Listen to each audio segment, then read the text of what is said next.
Latinoamérica, teniendo tantos recursos, ¿por qué sigue siendo países tan pobres? Usualmente en Latinoamérica lo que tenemos es gente que quiere aferrarse al poder. No hemos tenido nunca nada, entonces ahora lo tengo todo y lo quiero todo para siempre. Tú puedes crear en 4 años un cambio real. O sea, Chávez lo logró. Creó en un cambio a largo plazo en 27 años para mal, pero Claro. lo lograron. Entonces, Sí. ¿por qué no puede ser eso igual para bien? Estás buscando un mesías de los políticos, entonces dejan de ser un trabajador del Estado. Hay que dar entonces más poder al Estado. Mientras más fuertes son las instituciones, tal vez menos necesitas el Estado, porque te está funcionando el aparato sin que tengas que tener mucha vigilancia en él. Son funcionarios que sirven al Estado y que llevan toda la vida trabajando en el Estado, de que tú trabajas para el gobierno de turno, y si a ti el gobierno de turno no te gusta, quien se tiene que ir eres tú. ¿Cómo construimos el Estado? Y en verdad eso Claro. no es sencillo. El gran desafío ahí es que no se convierta en una conversación de tecnócratas, de gente que estudió en Harvard, Columbia, etcétera, Claro. y que viene a imponerte este sistema porque suena bonito en los papers que han leído. Claro, el desafío es que si lo haces demasiado inclusivo, tienes gente que no sabe nada opinando. Claro. Pero si lo haces muy poco inclusivo, tienes gente que opinando sobre el destino de personas que tienen una realidad completamente distinta.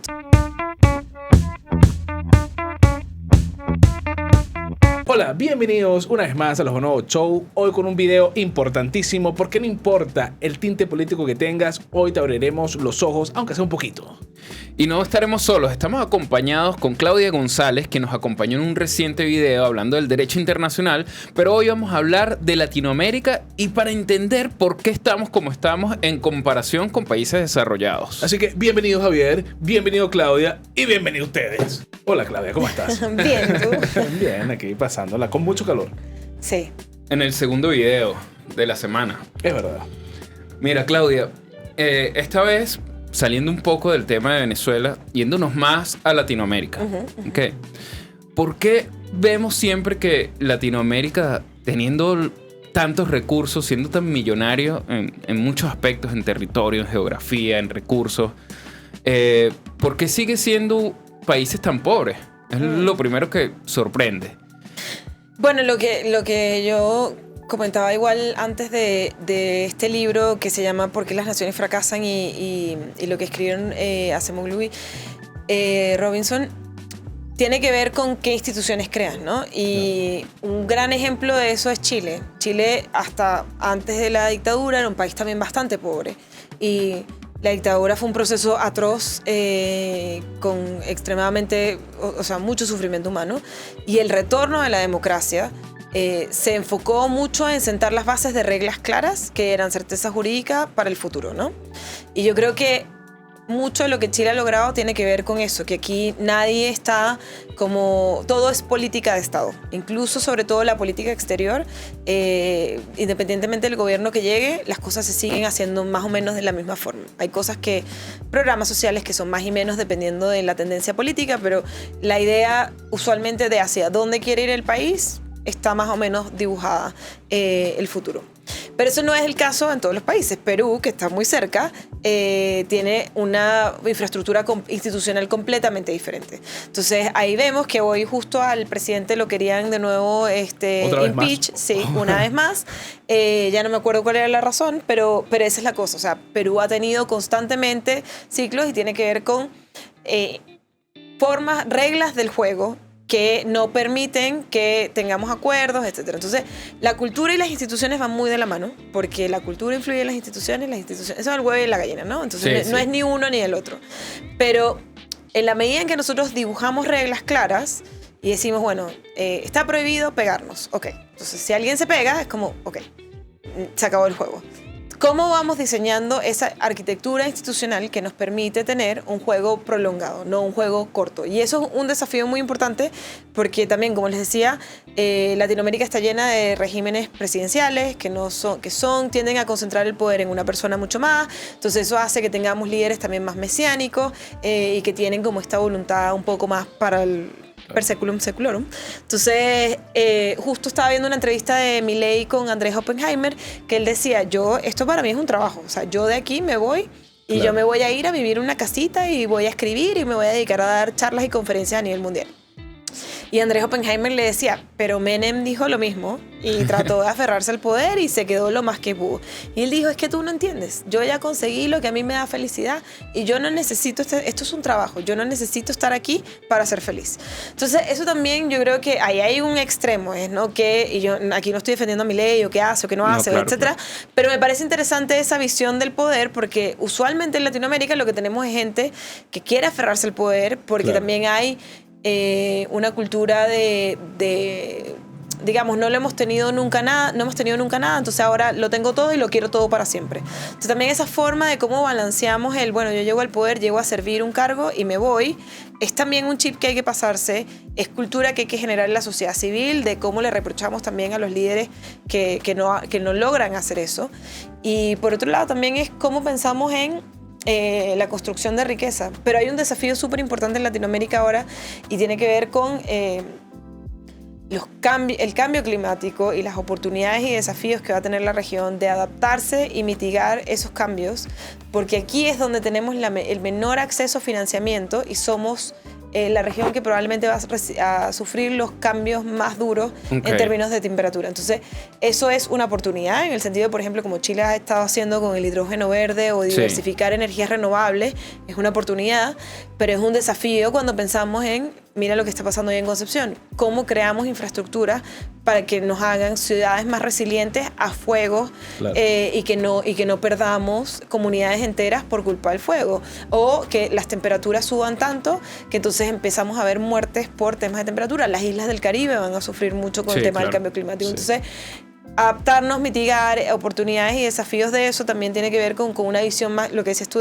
una visión de largo plazo, cómo se construye esa visión. Sí, porque dijiste algo importante, el ejemplo de lo de Milei del trabajo, pero tú puedes crear en 4 años un cambio real. En un tiempo de 4 años se puede crear un cambio o tiene que ser pensado a largo plazo, pero ya no vas a estar en el poder. O sea, Chávez lo logró. Creó en un cambio a largo plazo en 27 años, primero de 1 año, después 5, después 6, y de a poco se instalaron en el poder para mal, pero lo lograron. Entonces, ¿por qué no puede ser eso igual para bien? Y Milei, yo creo que en ese sentido, nos guste o no nos guste su política, la reducción de la inflación, la forma en la que ha estado conduciendo la economía, está dando señales claras de que sí es posible hacer un cambio. La cosa es, bueno, qué tan duradero va a ser eso, porque yo sí creo que Argentina tiene unas reglas del juego que todavía hay que conversarlas para que no sea el que venga, que diga, se borra todo, listo, empezamos de nuevo. Claro. Bueno, Bukele se ve que está haciendo algo así, porque ya lleva varios... O sea, yo creo que se va a quedar un buen tiempo más todavía. Sí, pero no necesariamente viendo el desastre como lo hizo Chávez en Venezuela. Bukele más bien, yo creo que El Salvador, de ser el país más peligroso del mundo, ahora es uno de los más seguros de la región, pues. Claro. Entonces, claro, pero ahí también hay preguntas sobre, bueno, dónde está el tema de los derechos humanos y hasta qué punto estamos dispuestos a aceptar medidas muy radicales bueno, y capaz es lo mismo que nosotros. En Venezuela estamos aceptando una medida muy radical por la desesperación. Entonces también es difícil. Que es un cambio cultural que se debe hacer, justamente lo que decías. Él quiere estar trabajando y se va. Lo que dice, está buscando un mesías de los políticos. Entonces dejan de ser un trabajador del Estado. Claro. Y eso es súper terrible para todo el mundo. Lo ves cuando entras a un ministerio o algo así, ves la foto del presidente. O sea, estás alabando a una persona que te dura 4 años. ¿Y por qué? ¿Qué importa que esté ahí, sabes? Sí. Y lo otro que te quería preguntar, que es muy interesante lo que dices, que hay que fortalecer las instituciones. Y hemos hablado con personas que dicen, bueno, pero hay que dar entonces más poder al Estado. Hay que hacer más grande el Estado. Eso está bien, eso está mal, porque ¿cómo lo entenderá la gente? Claro. Y son cosas distintas. Porque tú puedes tener un Estado pequeño, pero instituciones muy fuertes. Claro. Y no es una cosa lleva a la otra. De hecho, mientras más fuertes son las instituciones, tal vez menos necesitas el Estado, porque te está funcionando el aparato sin que tengas que tener mucha vigilancia en él. Claro. Yo personalmente creo que no creo que debería ser un Estado casi que ausente, que es lo que creen los libertarios, donde el Estado solo tiene que proveer seguridad y derechos económicos. Creo que, sobre todo en el caso de Latinoamérica, nosotros tenemos unas brechas y desigualdades muy profundas en temas no solo de pobreza, pero de inserción de comunidades indígenas, derechos de las mujeres. O sea, hay muchas cosas que no hemos cerrado y para eso necesitamos un Estado presente pero no grande. Entonces, que vaya construyendo esas instituciones fuertes para que tal vez algún día podamos soñar con un Estado más pequeño, sí, pero hoy la provisión de bienes públicos para poder igualar la cancha y decir, el niño que nació, bueno, lo que se habla aquí en Santiago, ¿no? El niño que nació en La Pintana versus el que nació en Las Condes, claro, tienen condiciones muy distintas. Hay un think tank que era Horizontal, que creo que hablaba de la diferencia de la capacidad, la cantidad de palabras que maneja un niño de cada una de esas comunas a distintos momentos de su vida, son completamente distintas y tienen solo que ver con el lugar donde tú naciste. Sí, entonces, claro, igualar la cancha es que todos los niños puedan tener el mismo vocabulario a la misma edad. O sea, no exactamente igual, porque todos tenemos derecho a ser diferentes. O sea, pero... Por lo menos las mismas posibilidades. Pero en promedio, sí, que estemos igual, porque los promedios son esos, ¿no? O sea, tenemos extremos, sí, de lo menos y lo más, pero el promedio. Y que el promedio ojalá sea lo mejor para todos y que tengan posibilidades. Entonces, para poder hacer eso, necesitamos que haya un Estado que esté preocupado de cómo se está ejecutando el gasto, de qué está haciendo el Ministerio de Educación, tener un Ministerio de Educación. O sea, por ejemplo, un Estado pequeño sería, no hay Ministerio de Educación porque eso es el Estado ideologizando, etcétera, etcétera. Claro. Y no necesariamente es así. Es un Estado donde tienes un Ministerio de Educación es para garantizar que el niño de La Pintana y de Las Condes tienen las mismas oportunidades. Claro, pero no necesitas 35.000 ministerios para no, ojalá eso, que para no. garantizar. Y de hecho yo creo que aquí que son 25 ya es bastante. Claro. Entonces, ¿cómo podemos ir reduciendo? Tal vez mezclando algunos, a que tal vez algunos vean más varios temas. Yo no sé, hay formas, pero de nuevo, también esto hay que pensarlo, también es parte de por qué queremos un Estado grande. Los estados también son generadores de empleo. Entonces, sí, y son generadores de empleo con condiciones muy distintas al sector privado. O sea, muchos de los estados emplean con inhabilidad laboral. O sea, a ti no te pueden despedir, casi que tienes que cachetear a alguien para que te despidan y aún así capaz no pasa. Exacto, es un proceso y una investigación. Entonces, que eso es el extremo opuesto en el sector privado. Entonces, tal vez un término medio debería ser ideal, donde sí puede haber sobre todo un funcionario público que sea sobre todo profesional y apolítico, que esté ahí para servir a su estado y que no cambie cada vez que llega un gobierno. Y eso es fundamental, o sea, porque se pierde mucho cada vez que cambia un gobierno. Sí, claro. Mira, obviamente, teniendo la experiencia que tú has visto también de cómo funcionan gobiernos en otras partes del mundo, sobre todo de potencias o gobiernos europeos también, ¿cuál es la diferencia más grande que notas? Funcionarios públicos que no se van cada gobierno. Okay, claro. De hecho, justo una de las cosas que en todas las embajadas que he trabajado, parte del trabajo que se hace cuando cambia el gobierno tenemos que generar nuevos contactos, porque a ver, el trabajo de las embajadas es como dónde podemos generar, no sé, políticas de cooperación. Si, por ejemplo, cuando yo trabajé en la de Australia, Chile quería hacer una política de más mujeres en ciencia. Y Australia ya había tenido una experiencia muy fuerte con eso. Entonces era, bueno, tráiganos a alguien de Australia que nos hable de esto, que nos enseñe y que nosotros podemos juntos crear esta política. Entonces, para eso tú tienes que tener contactos con el equipo de Relaciones Internacionales, con el gabinete, con muchas personas, con la gente que lleva los programas. Y lo que pasa muchas veces es que cambia el gobierno, cambian todos esos equipos y cambian las prioridades. Entonces, todo tu trabajo de 4 años muere. O sea, no hay continuidad. Qué triste. Y la mayoría de los países, por ejemplo, sobre todo Canadá, Australia, Suecia, donde yo he trabajado, los funcionarios que cambian son solo los asesores más cercanos al ministro, pero 2 o 3, y eso es todo. El resto son funcionarios que sirven al Estado y que llevan toda la vida trabajando en el Estado, independientemente del gobierno con el que trabajen, y que entienden muy claro, sobre todo en los ministerios de Relaciones Exteriores, de que tú trabajas para el gobierno de turno, y si a ti el gobierno de turno no te gusta, quien se tiene que ir eres tú. Claro, claro. Mira, ¿hay algo que pudiese copiarse de esos modelos de gobierno a Latinoamérica que pudiera funcionar? Sí, o sea, Suecia era un país muy pobre. También, en los años 1900 y pobreza y un montón de cosas. Y el Estado se enfocó en el desarrollo de industrias. Entendieron que eran un país muy pequeño, pero que tenían un gran mercado cercano, que era toda Europa. Y se empezaron a generar políticas que pudieran fortalecer, digamos, a las personas como educación, seguridad social, vivienda, etc. Y de a poco ir construyendo un tejido social que permitiera a cada uno desarrollarse por igual. Canadá también, o sea, no era tan pobre, pero Australia también tiene como una historia bien compleja y que de a poco, con el fortalecimiento de instituciones, leyes y beneficios para quienes son más vulnerables, lo han logrado desarrollar. Y yo creo que por ahí pasa un poco la receta. Creo que en Latinoamérica nos ha faltado cuestionarnos si las reglas del juego que tenemos las importamos de un lado que tal vez no nos funcionaban a nosotros. Claro. Y que creemos que, bueno, esto es lo que hay y capaz la arquitectura institucional que nosotros necesitamos es distinta. Tenemos que tener otras conversaciones.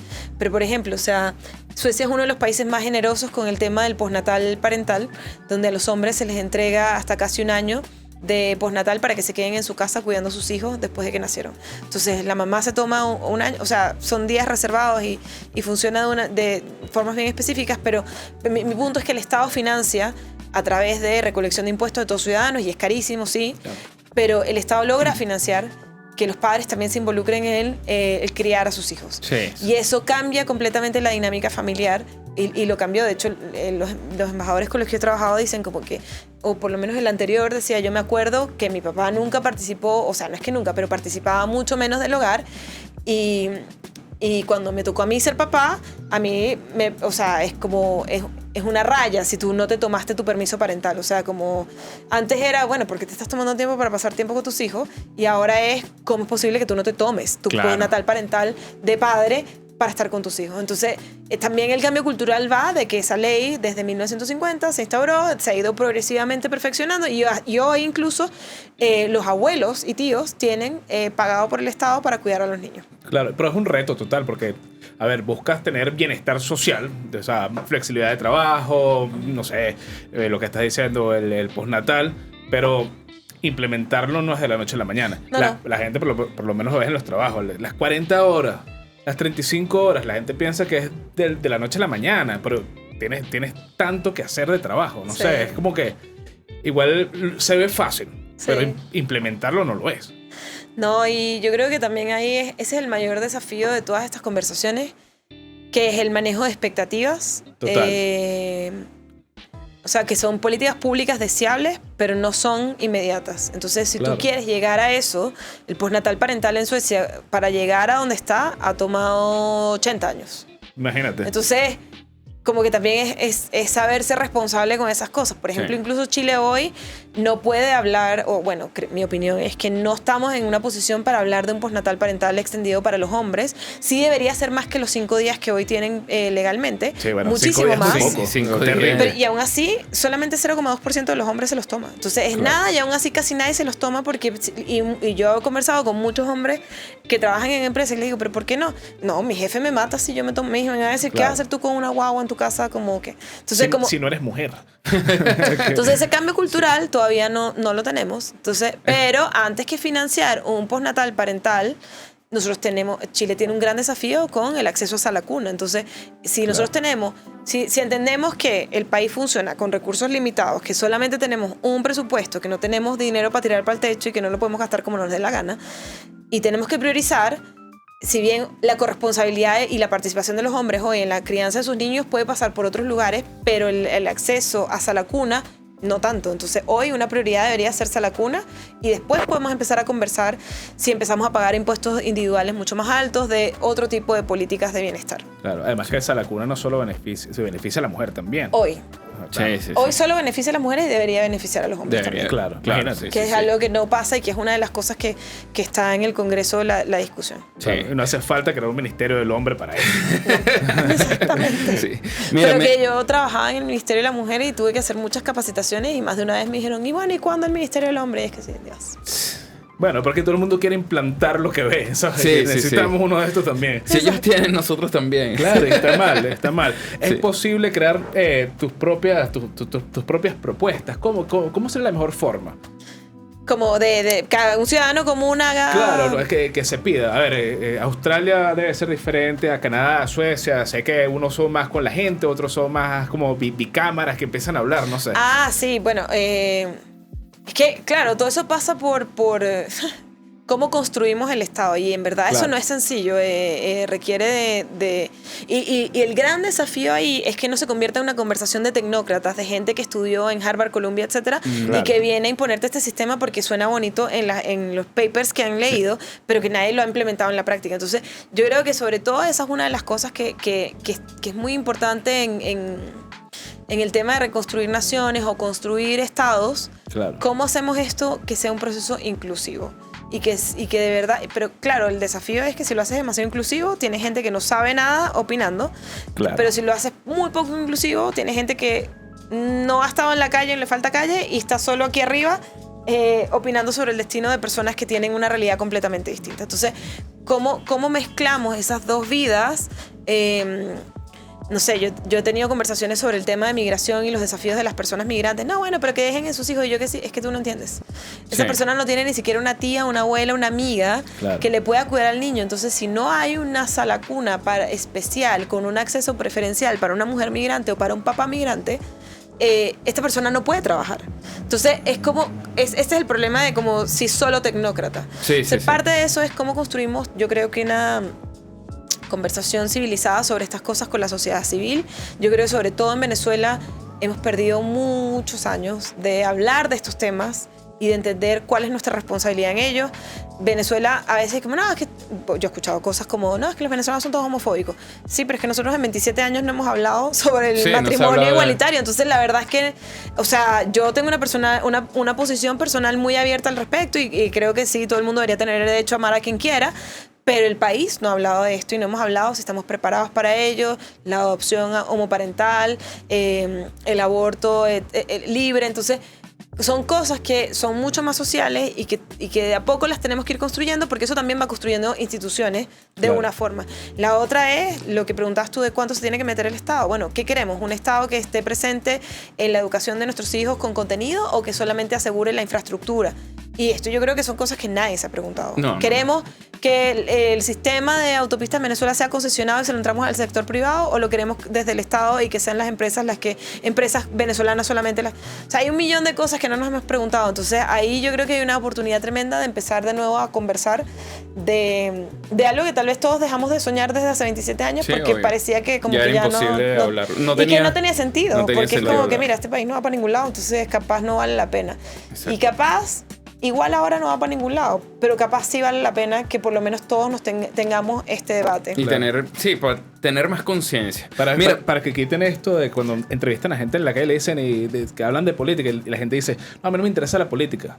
Sí. A mí no me importa eso. Yo creo que eso es algo que hay que cambiar drásticamente de la cultura y yo creo que es muy latinoamericano. Sí. El que la gente no, la política eso es para los políticos nada más. Eso no me sirve a mí. Sí, y tú dices ya todo nos afecta a todos. Sí. Y entonces eso es un cambio igual importante que hay que hacer, pues. Sí, y eso empieza desde la educación también y en eso yo creo que pero es un gran debate de si el Estado lo hace, cómo lo hace para que no sea de una forma ideologizante y eso es un gran desafío, que es una de las razones por las que Chile también no ha vuelto a tener clases de educación cívica, que todo el mundo dice, deberíamos volver a tenerlas para que todo el mundo desde el colegio esté como sensibilizado sobre la democracia, etc. Pero ¿cómo lo haces para garantizar que el contenido de lo que vas a educar ahí no sea como que vota por la izquierda o por la derecha o por un lado o por el otro? Porque tendría que ser muy desde esto es lo que es una política pública, entonces hay que entrar desde un contenido que es mucho más frío, no sé. Ese yo creo que es un gran desafío. Pero yo sí creo, y siempre lo he dicho y me pasaba en Venezuela cuando todavía vivía allá, cuando la gente me decía, no, pero es que los políticos todos roban, entonces da igual por quién votes. Yo creo que sí hay una responsabilidad de que si tú quieres vivir en un mejor país, te tienes que informar de las cosas que pasan, así como si tú vivieras en un edificio y de repente está lleno de comercio ilegal, prostitución y un montón de cosas, probablemente te involucrarías en el condominio a decir, oye, ¿qué está pasando? Claro. O sea, yo compré este apartamento, yo pagué acá, ¿por qué no, digamos, que quiero, o sea, por qué estamos teniendo este tipo de visitas o este tipo de inquilinos? Y ahí tú tomas una decisión si te vas del edificio o te quedas, pero si te quedas, entonces probablemente siendo parte del condominio vas a tener opiniones y vas a tener deseos y tal vez te van a decir, bueno, bueno, vamos a cobrar los gastos comunes más caros para asegurarnos de que gente así no venga. Bueno, ok, yo estoy dispuesto tal vez a poner un poco más de mí y eso es lo que sería el rol de los impuestos. Entonces, pero queremos cuentas claras y transparencia. Una de cómo administración real, pues. Exacto. Sí. Entonces, yo creo que en Venezuela el tema de la cultura de impuestos y la retribución de esos impuestos también ha estado muy ausente y por eso la gente también se desentiende mucho de la política. Si la gente ni siquiera sabe que deben pagar la luz y el agua. Si se sorprende. ¿Tú te imaginas que tengamos que pagar la luz y el agua? Es lo más normal en todos los países. En todos lados. Mira, tocaste un punto importante que no quería dejar por fuera, que es la migración. Los inquilinos. Ok, sí, los inquilinos. La migración. La migración, hay países, potencias que la utilizan de una manera productiva. Hay otras que también la utilizan productivamente, pero la discriminan de alguna manera como una herramienta política a lo mejor, pues, como el caso que está pasando en Latinoamérica, sobre todo con la migración venezolana, que fue muy masiva, pues. ¿Qué papel juega la migración en el desarrollo de un país? O sea, en el sentido también del gobierno, ¿cómo puede administrarla mejor, pues? O sea, yo creo que la migración siempre va a ser positiva. E incluso si es, digamos, de personas que vienen de países donde no hay infraestructura y estadios fallidos y lo que tú quieras, que a veces también se estigmatiza mucho la migración. No, yo quiero los ingenieros, no quiero los que vienen del país pobre. Tráeme puro médico. Entonces, creo que independientemente de cualquier sea, pero eso requiere de políticas públicas que estén orientadas a entender la realidad de cada una de esas personas. Entonces, si tú vas a traer a alguien de Sudán del Sur a Chile, hay que entender que esa persona no habla español, que probablemente tiene una religión y una cultura muy distinta a la que nosotros manejamos, tiene unos códigos de forma de vida que son muy distintos a los que se manejan acá, e insertar a esa persona en esta sociedad, sea porque tú los quieres traer porque son refugiados y es una acción benevolente o altruista, requiere hacerlo de forma responsable. Entonces es poder entender cuáles son las oportunidades y desafíos de cada una de estas personas dentro de mi ecosistema y cuánto es lo que yo puedo absorber. Yo no estoy a favor de las cuotas, pero sí creo que hay que tener responsabilidad con cómo abres las puertas y poder decir, mira, ya yo recibí 2 millones de migrantes, no puedo más. O sea, y creo que eso también es respetable, ¿no? Y no tiene que ver con que sea xenofóbico decir, es que ya esto es demasiado más de lo que es mi país. Entonces, si yo no puedo con mi propio país, ¿cómo voy a atender? Y eso tiene que ver... Hay una parte que yo creo que sobre el tema de migración donde le tenemos miedo a ser responsables porque tenemos miedo a ser xenofóbicos. Entonces, claro. Xenofobia es, a mí hace 2 meses una señora chilena me empezó a gritar que dónde había alguien que hablara español de verdad, que no sé qué, que dónde estaban los chilenos, y yo le dije, bueno, aquí estoy yo también soy chilena, mis papás son chilenos, o sea, yo solo nací en otro país. Entonces, eso es xenofobia. Ahora, decir, necesitamos tener una conversación dura porque necesitamos al menos 10 hospitales más en este país para atender la nueva demanda, porque tenemos esta cantidad nueva de personas y para hacer eso necesitamos cobrar más impuestos. Entonces, ¿quiénes van a pagar esos impuestos? Son solo los extranjeros. Esas son las conversaciones responsables. Y no estoy diciendo que eso es lo que hay que hacer. No, claro. Pero el punto es que eso no ha existido. La conversación es meramente, ¿son buenos o malos? ¿Es un derecho y no es un derecho? Sí, son extremos lo que tiene que ser vivido bajo estas condiciones y no. Entonces, sobre todo porque se trata de vidas humanas y proyectos humanos muy distintos. Entonces, para que eso sea y que no seamos irresponsables con esas personas, hay que hacerlo de la mejor manera posible y sobre todo es dedicarle recursos. Hoy yo no sé cuál es el presupuesto del Cernamigro hoy, pero en muchos lugares, no solo Chile, te puedo apostar que el presupuesto más pequeño o uno de los presupuestos más pequeños también se va a los temas de migración. Entonces, si tú quieres de verdad solventar la crisis de migración, hay que dedicarle recursos financieros, no a regalar plata a los migrantes, sino a entender dónde están, cómo viven, qué hacen, qué necesitan, cuáles son las barreras estructurales, quiénes de aquí tal vez ya no quieren estar aquí y podrían irse a otro país que sí tiene capacidad de recibirlos y bajo estas condiciones. ¿Entiendes? O sea, hay una conversación que es mucho más técnica, sí, pero que nadie tiene y que lo dejamos todo al nivel político de buenos y malos. Los buenos y malos, es así. No sé si entra, pero hablando de esa migración y que suene como xenofóbico, pero vemos casos como la migración islámica. Es que tiene que ver con... yo creo que de nuevo tiene que ver con esta conversación que no hemos tenido. De qué... A ver, ¿qué estamos haciendo y por qué lo estamos haciendo? Porque yo creo que mucho de la migración, sobre todo de refugiados, que se hizo desde países del Medio Oriente o África hacia Europa, en los últimos... o sea, desde los 2010 hasta... bueno, y mucho antes, pero digamos que los últimos 10 años han sido como los más conflictivos. Tiene que ver con que hubo muchas buenas intenciones sin entender la profundidad del problema. Claro. Y creo que hoy Europa está viendo un poco las consecuencias de no haber sido un poco más responsables. O sea, no estoy diciendo que hayan sido unos irresponsables, claro. pero de haber tal vez hecho un poco más de doble clic en cómo eso se hubiese transformado y o sea, cómo podemos ayudar de verdad, porque hay un tema de idioma que es fundamental ahí y que ha sido uno de los grandes desafíos, y el segundo es de valores religiosos que también hacen también un contraste importante y que no... Yo creo que esta conversación es de las más complicadas a nivel mundial porque no tiene que ver con que eres bueno y malo, pero somos muy diferentes. Entonces, ¿cómo nos conseguimos en un punto medio? Sin ser xenófobo. No, claro, pero ¿cómo nos encontramos como humanos en un punto medio donde hemos tenido experiencias vividas completamente distintas? Total. Entonces, querer hacerlo desde un lado, de nuevo, como desde el lado tecnócrata de... No, sí, yo me leí 3 papers y yo sé, o no 3, pero 300, y yo sé, y esto debería funcionar así. Sin tal vez haber vivido la experiencia, a veces te arroja resultados un poco así. Sí. Bien. Bueno, Claudia, muchísimas gracias por venir, por acompañarnos. Te esperamos muchas veces más. Sí. Y ahora la pregunta es para ti. ¿Cuál crees que son esos factores que hacen esa diferencia entre los gobiernos desarrollados y los gobiernos de Latinoamérica? ¿Crees que por fin dejaremos de ver a los políticos como mesías y los trataremos como trabajadores? ¿Qué estamos esperando? Aprovecha y visita losbonobo.com, donde estamos sacando noticias, sucesos todos los días. Así que no olvides. Y no tienes que cambiar otro gobierno para que le des like y te suscribas. Así que te esperamos aquí.